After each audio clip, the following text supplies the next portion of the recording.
اعوذ باللہ من الشیطان الرجیم بسم اللہ الرحمن الرحیم وقضى ربك الا تعبدوا الا اياه وبالوالدين احسانا اما يبلغن عندك الكبر احدهما او كلاهما فلا تقل لهما اف ولا تنهرهما وقل لهما قولا كريما واخفض لهما جناح الذل من الرحمة وقل رب ارحمهما كما ربياني صغيرا۔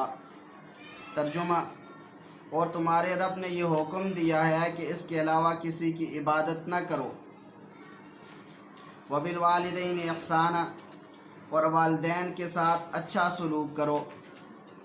اما یبلغن عندک الکبر احدہما او کلاہما، اگر والدین میں سے کوئی ایک یا دونوں تمہارے پاس بڑھاپے کی حالت کو پہنچ جائیں، فلا تقل لہما اف ولا تنہرہما، تو آپ انہیں اف تک نہ کہو اور نہ انہیں جھڑکو۔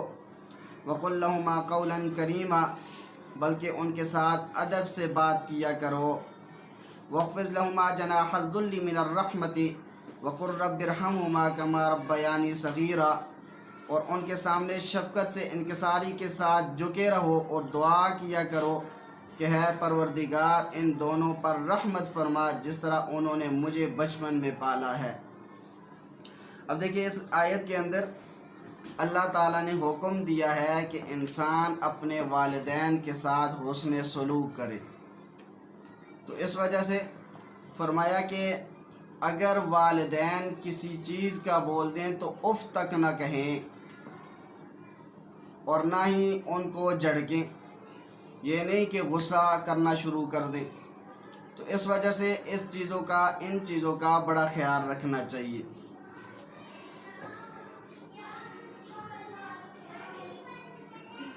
دیکھیں، یہاں پر آیا وقل رب ارحمہما کما ربیانی صغیرا، یہاں پر رب کا لفظ یہ والدین پر بھی بولا گیا ہے۔ ایک اشکال کیا جاتا ہے کہ ہمارے اکابر کی کتابوں میں ایک شعر ملتا ہے، خدا ان کا مربی وہ مربی تھے خلائق کے، خدا ان کا مربی وہ مربی تھے خلائق کے، میرے مولا میرے ہادی بے شک شیخ ربانی۔ اب یہ شعر ہے، اس پر یہ بات کہی جاتی ہے، کہتے ہیں یہاں دیکھو مولانا گنگوئی کو مربی کہا گیا ہے، گویا تم اپنے بڑوں کو رب کہتے ہو، تو لہٰذا آپ کو یہ نہیں کہنا چاہیے۔ اس کے جواب ذہن میں رکھ لیں۔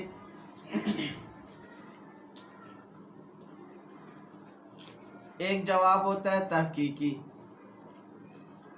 اور ایک ہوتا ہے الزامی۔ ایک جواب اس کا یہ ہے، دیکھیں مربی یہ اردو زبان میں کئی معنوں کے لیے استعمال ہوتا ہے، مثلا مہذب بنانا، پرورش کرنا، کسی سے حسن سلوک کرنا، سرپرست، روحانی اور جسمانی تربیت کرے تو اسے بھی مربی کہتے ہیں۔ اسی طریقے سے تزکیہ نفس کرے تو کوئی شیخ پیر جو ہے وہ اپنے مرید کا تزکیہ نفس کرے تو اسے بھی مربی کہتے ہیں، کیونکہ ربا یربی تربیتاً کا مطلب ہی یہی ہوتا ہے، کسی کی پرورش کرنا، تزکیہ نفس کرنا۔ اسی طریقے سے اس کے رب جو ہے آقا کے معنی کے لیے بھی استعمال ہوتا ہے۔ دیکھیں، حضرت یوسف علیہ السلام نے عزیز مصر کے بارے میں کہا تھا انہو ربی احسن مثوائی، کہ یہ جو میرا رب ہے، آقا ہے، اس نے مجھے بہت اچھا ٹھکانہ دیا ہے۔ اب خود اندازہ لگا لیں یہاں پر رب کا لفظ بولا گیا ہے کہ نہیں بولا گیا۔ اسی طریقے سے قرآن کریم کی اس آیت کے اندر والدین پر رب کا لفظ بولا گیا، وَقُلْ رَبِّ ارْحَمْهُمَا كَمَا رَبَّيَانِي صَغِيرًا، تو یہاں پر پرورش کے معنی میں ہے۔ تو اس وجہ سے یہ اشکال کرنا کہ تمہارے بڑوں نے حضرت مولانا رشید احمد گنگوئی ثانی امام اعظم ابو حنیفہ ان کو مربی کہا ہے، تم ان کو رب مانتے ہو، یہ ٹھیک نہیں۔ ہم کہتے ہیں ہم ان کو رب اس معنی میں نہیں مانتے جس معنی میں ہم خدا کو مانتے ہیں، تو لہٰذا دونوں میں فرق کرنا چاہیے، انصاف کی بات یہی ہے۔ نمبر 2، حدیث مبارک سنن ترمذی جلد 2 کے اندر یہ روایت ہے، حضرت انس بن مالک رضی اللہ تعالیٰ عنہ راوی ہیں، فرماتے ہیں اللہ کے نبی صلی اللہ علیہ وسلم نے فرمایا الدعاء مخ العبادہ، دعا عبادت کا مغز ہے، نچوڑ ہے۔ وفی روایت، اور ایک روایت میں انہ قال الدعاء هو العبادہ، دعا بذات خود ہی عبادت ہے۔ اس وجہ سے انسان کو چاہیے کہ انسان اللہ تعالیٰ سے دعا کرتا رہے۔ آپ کو میں نے اس پہ حدیث بھی سنائی تھی کہ اللہ کے نبی صلی اللہ علیہ وسلم فرماتے ہیں کہ اگر اللہ تعالیٰ سے دعا کی جائے تو اللہ تعالیٰ بندے سے بڑا خوش ہوتا ہے، اور اگر بندہ اللہ تعالیٰ سے کوئی چیز نہ مانگے تو اس پر اللہ تعالیٰ ناراض ہوتے ہیں۔ تو اس وجہ سے ہمیں دعا کا اہتمام کرنا چاہیے، بالخصوص یہ تو رمضان المبارک کا مبارک مہینہ ہے، اس میں تو اللہ تعالیٰ کی جانب سے رحمتیں اور برکتیں نازل ہوتی ہیں، تو لہٰذا اس مہینے میں ہمیں اس کا زیادہ اہتمام کرنا چاہیے کہ ہم دعا مانگیں۔ آپ دعا مانگے گی یا تو اللہ تعالیٰ دعا کو قبول فرما لے گی، وہی چیز جو آپ مانگیں گی اللہ عطا فرما دیں گے، یا پھر یہ ہوگا کہ آپ پر کوئی آنے والی مصیبت ہوگی تو اللہ تعالیٰ اس دعا کی برکت سے انسان سے اس کو ختم کر دیتے ہیں، ہٹا دیتے ہیں۔ اور نمبر 3، یا پھر اس کے بدلے میں اللہ تعالیٰ اس دعا کو اس کے لیے آخرت کا ذخیرہ بنا کے چھوڑ دیتے ہیں۔ تو اس وجہ سے انسان کی دعا بہرحال ہر صورت میں قبول ہوتی ہے، تو دعا کا اہتمام کرنا چاہیے۔ نمبر 3، عقیدہ دابۃ الارض کا نکلنا۔ قیامت کی ایک بڑی نشانی زمین سے دابۃ الارض کا نکلنا ہے، جو نص قرآنی سے ثابت ہے۔ سورہ نمل آیت نمبر 82، وَإِذَا وَقَعَ الْقَوْلُ عَلَيْهِمْ أَخْرَجْنَا لَهُمْ دَابَّةً مِّنَ الْأَرْضِ تُكَلِّمُهُمْ أَنَّ النَّاسَ كَانُوا بِآيَاتِنَا لَا يُوقِنُونَ، اور جب ہماری بات پوری ہونے کا وقت ان لوگوں کے پاس آ پہنچے گا، یعنی قیامت قریب ہوگی، تو ہم ان کے لیے زمین سے ایک جانور نکالیں گے جو ان سے باتیں کرے گا۔ یہ جانور ہم اس لیے نکالیں گے کہ لوگ ہماری آیتوں پر یقین نہیں رکھتے تھے۔ جس روز آفتاب مغرب سے طلوع ہوگا اسی دن یہ عجیب الخلقت جانور زمین سے نکلے گا۔ مکہ مکرمہ کا ایک پہاڑ جس کو صفا کہتے ہیں وہ پھٹے گا، اور اس میں سے یہ عجیب الخلقت جانور نکلے گا۔ جس طرح اللہ نے اپنی قدرت سے حضرت صالح علیہ السلام کی اونٹنی کو پتھر سے نکالا تھا، اسی طرح اپنی قدرت سے قیامت کے قریب زمین سے یہ جانور نکالیں گے، اور جو لوگوں سے کلام کرے گا اور قیامت کی خبر بھی دے گا۔ مومنین کے چہروں پر ایک نورانی نشانی لگائے گا جس سے ان کے چہرے روشن ہو جائیں گے، اور کافروں کی آنکھوں کے درمیان ایک مہر لگائے گا جس سے ان کے چہرے سیاہ ہو جائیں گے۔ حسب ارشاد باری تعالیٰ وَامْتَازُوا الْيَوْمَ أَيُّهَا الْمُجْرِمُونَ، ہے مجرم لوگوں آج الگ ہو جاؤ۔ مسلم اور مجرم کا امتیاز اس طرح شروع ہو جائے گا، اور پورا امتیاز حساب و کتاب کے بعد ہوگا۔ نمبر 4 چیز ہے مسئلہ والدین کے ساتھ برتاؤ کے آداب۔ حضرت ابو بکر رضی اللہ تعالیٰ عنہ سے روایت ہے، فرماتے ہیں کہ میں نے نبی کریم صلی اللہ علیہ وسلم کو یہ فرماتے ہوئے سنا کہ اللہ تعالیٰ جس گناہ کے بارے میں چاہتے ہیں اس کی سزا کو قیامت تک مؤخر فرما دیتے ہیں، سوائے والدین کی نافرمانی کے گناہ کے کہ اس کی سزا انسان کو دنیا ہی میں مل کے رہتی ہے۔ آپ دیکھ لیں، والدین کی اگر کوئی شخص نافرمانی کرتا ہے تو اللہ تعالیٰ اس کو دنیا کے اندر ہی سزا دیتے ہیں۔ تو اس وجہ سے انسان کو نافرمانی نہیں کرنی چاہیے۔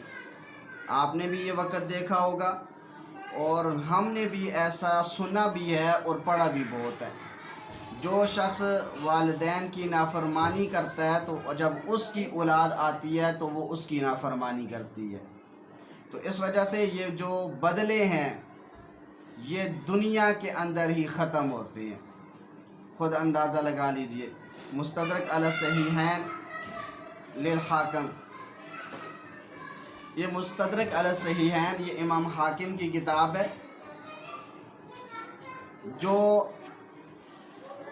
اس کا مطلب یہ ہے جو روایات صحیح بخاری اور صحیح مسلم کی شرائط کے مطابق تھی، امام بخاری رحمۃ اللہ علیہ نے صحیح بخاری کے اندر ان روایات کو جمع نہیں کیا، لکھا نہیں، تو وہ جو باقی بچ گئی تھی ان کو امام حاکم نے اپنی اس کتاب کے اندر ذکر کیا، اس کا نام ہے مستدرک علی الصحیحین۔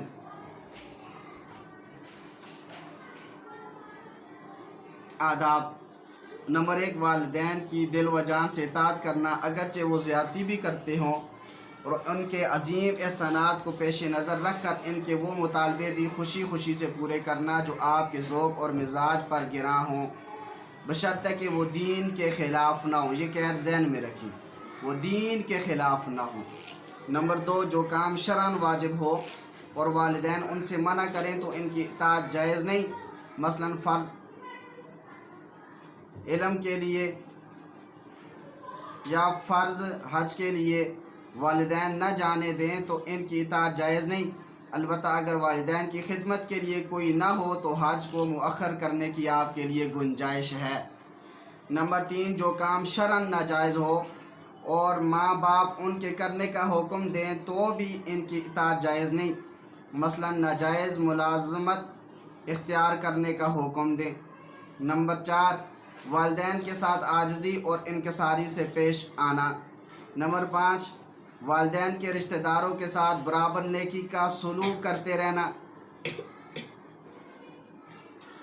دیکھیں، والدین کے جو رشتہ دار ہیں ان کے ساتھ بھی حسن سلوک کرنا چاہیے، اور اسی طریقے سے والدین کے یعنی کہ والد کے اگر دوست ہیں تو اب بیٹے کو چاہیے کہ وہ ان کے دوست کے ساتھ اچھا برتاؤ کرے، اسی طریقے سے جس طریقے سے اگر اس کے والد ہوتے تھے تو اس سے بات چیت کرتے تھے کرتا رہے، اور آپس میں ان کے تعلقات اسی طریقے سے بحال رکھنے چاہیے۔ اسی طریقے سے اگر والدہ ہے اور والدہ کی کوئی سہیلی ہے تو اب بیٹی کو چاہیے کہ یہ نہیں کہ والدہ چلی گئی دنیا سے تو اب چھوڑ دے، نہیں، تو اس وجہ سے وہ بھی اس سے اسی طریقے کے ساتھ حسن سلوک کرتے ہی رہے۔ اللہ کے نبی صلی اللہ علیہ وسلم کے بارے میں آتا ہے، حضرت خدیجہ الکبریٰ رضی اللہ تعالیٰ عنہ جس وقت موجود تھی تو آپ اگر کوئی بکرا یا دمبا ذبح کرتے یا کوئی بھی ہدی کوئی بھی جانور آپ ذبح کرتے تو حضرت خدیجہ الکبریٰ رضی اللہ تعالیٰ عنہ اپنی سہیلیوں کو بھی اس کا گوشت دیتی تھی، حتیٰ کہ جس وقت یہ دنیا سے تشریف لے گئی، اللہ کے نبی صلی اللہ علیہ وسلم جب بھی کسی جانور کو ذبح فرماتے تو اسی طریقے سے حضرت خدیجہ الکبریٰ رضی اللہ تعالیٰ عنہ کی سہیلیوں کے گھر میں اتنا ہی حصہ پہنچاتے تھے۔ آپ خود اندازہ لگا لیں، تو اس وجہ سے ان چیزوں کا بڑا خیال رکھنا چاہیے۔ 6، والدین کو نام لے کر نہ پکارنا۔ نمبر 7، والدین پر دل کھول کر خرچ کرنا۔ نمبر 8، ان سے پہلے نہ بیٹھنا۔ نمبر 9، ماں باپ کے لیے برابر دعائیں کرتے رہنا۔ نمبر 10، والدین کو برا بھلا نہ کہنا، ان کی شان میں گستاخی نہ کرنا۔ نمبر 11، کسی کے والدین کو گالی نہ دینا کیونکہ یہ اپنے والدین کو گالی دینے کے مترادف ہے اور گناہ کبیرہ ہے۔ اس کے دو مطلب ہو سکتے ہیں۔ ایک مطلب تو یہ ہے کہ انسان اگر دوسرے کے والد کو گالی دے گا تو وہ اس کے والد کو دے گا۔ دوسرا مطلب یہ ہوتا ہے کہ دوسرے کے والد کو گالی دینا گویا اپنے والد کو گالی دینا ہے، تو اس وجہ سے یہ کبیرہ گناہ، اس سے بچنا چاہیے۔ 12، اگر کوئی والدین کے مرنے کے بعد ان کے ساتھ اچھا سلوک کرنا چاہتا ہو تو ان کے حق میں استغفار کرے، ان کے رشتہ داروں کے ساتھ صلہ رحمی کرے جن کے ساتھ رشتہ داری صرف انہی کی وجہ سے ہو۔ 13، بڑے بھائی اور چچا کے ساتھ باپ کی طرح اور چھوٹے بھائی کے ساتھ اولاد کی طرح سلوک کرنا، ایسے ہی بڑی بہن کا والدہ کی طرح احترام کرنا اور چھوٹی بہن پر اولاد کی طرح شفقت کرنا۔ نمبر 14، اگر کسی وجہ سے والدین ناراض ہو جائیں تو ان سے معافی مانگ کر ان کو راضی کرنے کی کوشش کرنا۔ نمبر 15، سفر کے دوران ان کے پیچھے پیچھے چلنا، ہاں اگر کوئی خطرہ ہو تو ان سے آگے چلنا چاہیے۔ نمبر 5 چیز آخری وہ دعا ہے، صحیح مسلم جلد 1 کے اندر ہے، شیطانی وسوسوں کی زیادتی کے وقت کی دعا، آمنت باللہ ورسولی، میں اللہ پر اور اس کے رسولوں پر ایمان لاتی ہوں۔